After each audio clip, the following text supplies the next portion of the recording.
on that tonight is chapter 14 of Isaiah. Take my camera straight real quick. But yeah, that was chapter 14 of Isaiah. It talks about this. It says, the restoration of Jacob, which is of course Israel today.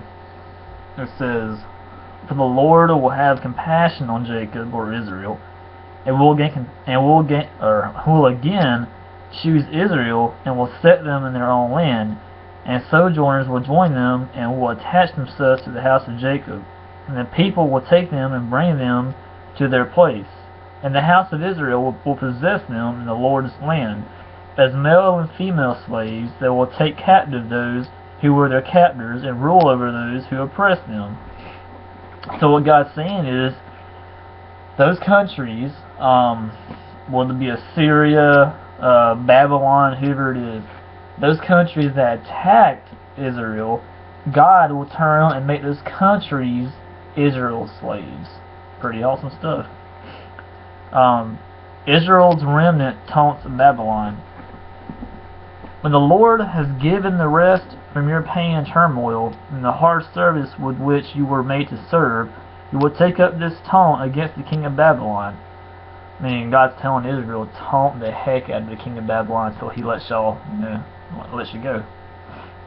This is what God tells them to say. He says, how the oppressor has ceased, the insolent fury ceased.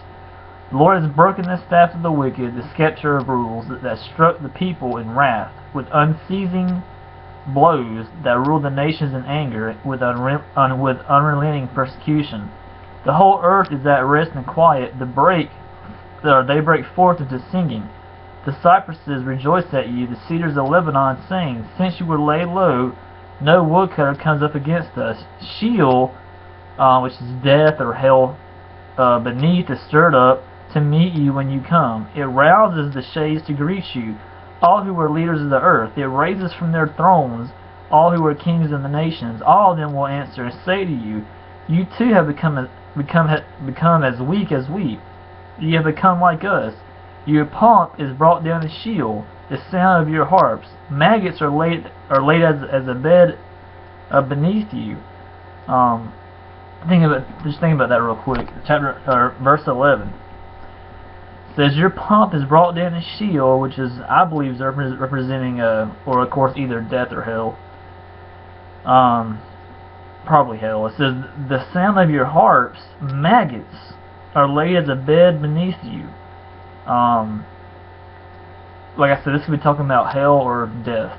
One of the two. And it says, maggots are laid as a bed beneath you, meaning, this is saying that, when you die, of course, when you die, your body decomposes, so there's bugs all, over you eating your insides out. And let's just be honest.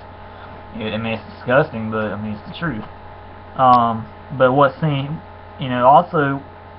like it's saying is, this is verse 11, your pomp is brought down to Sheol, which could be hell or death, one of the two.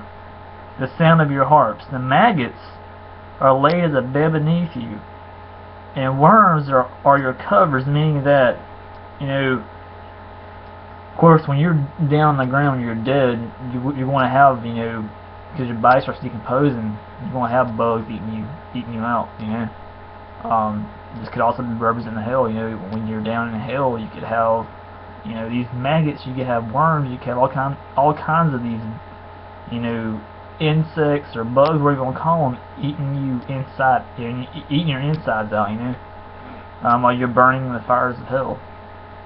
So they keep talking one of the two. Verse 12. How are you fallen from heaven, O day star, which is Christ, son of dawn? How you are cut down on the ground, you who lay the nations low. You said in your heart, I will ascend to heaven, show the stars of God. I will set my throne high. I will sit on the mount of assembly, in the far reaches of the north. I will ascend above the heights of the clouds. I will make myself like the Most High. Let's see here. Yeah, verse 14. Or read that again. Verse 13. I'll read that again. You said in your heart, I will ascend to heaven above the stars of God. I will set my throne on high. I will sit on the mount of assembly in the far reaches of the north. I will ascend above the heights of the clouds. I will make myself like the Most High, which is Christ.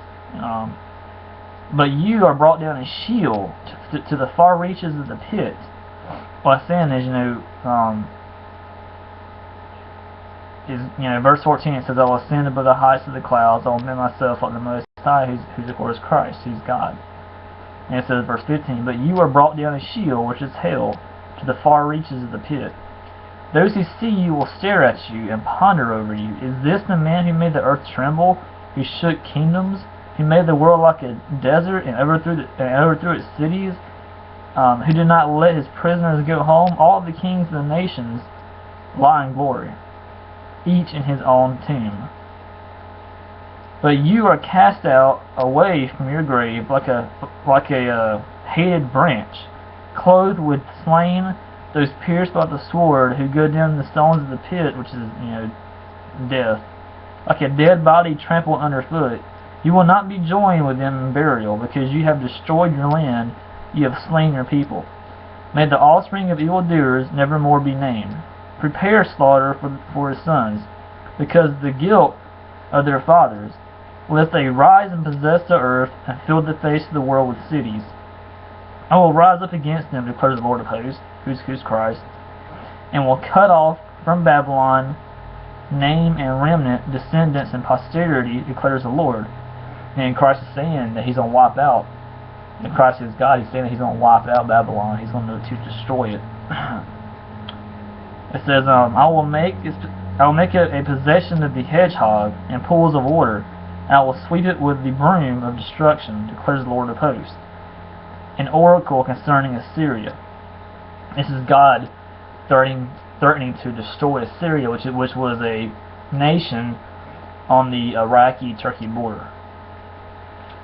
The Lord of hosts has sworn, this is Christ talking, God Almighty, as I have planned, so shall it be, and as I have purposed, so shall it stand, that I will break the Assyrian in my land, and on my mountains trample them underfoot, and his yoke shall depart from them, and his burden from their shoulder.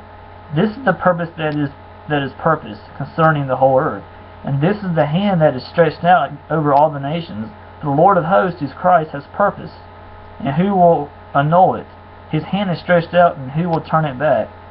So God threatened to wipe out Assyria, of course, because Assyria attacked Israel, so God threatened to wipe Assyria out. An oracle against Philistia, which is Gaza today, so God's threatened to wipe them out. In the year that King Ahaz died came this oracle, Rejoice not, O Philistia, which is Gaza today, all of you, that the rod that struck you is broken, for from the serpent's root will come forth an adder, and its fruit will be a flying fiery serpent. And the firstborn of the poor will graze, and the needy lie down in safety. But I will kill your root with famine, and your remnant it will slay. Well, O gate, cry out, O city, melt in fear, O Philistia, all of you, for smoke comes out of the north, and there is no straggler in its ranks. Oh, will one answer the messengers of the nation? The Lord hath found in Zion, or Jerusalem, and in her the afflicted of his people find refuge.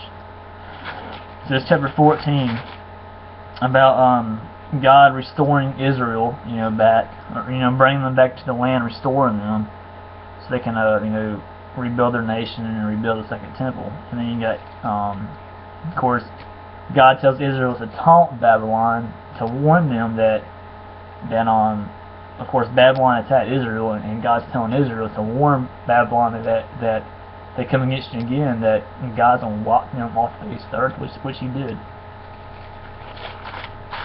And then, of course, you had the oracle concerning Assyria, meaning God is threatening to wipe out Assyria, because Assyria attacked Israel, so now God's threatening to wipe out Assyria also. And now he's threatening to wipe out Philistia, which is Gaza today. He's threatening to wipe them out as well. So because they keep attacking Israel, which they keep doing today. So God's eventually going to wipe out Gaza and the West Bank.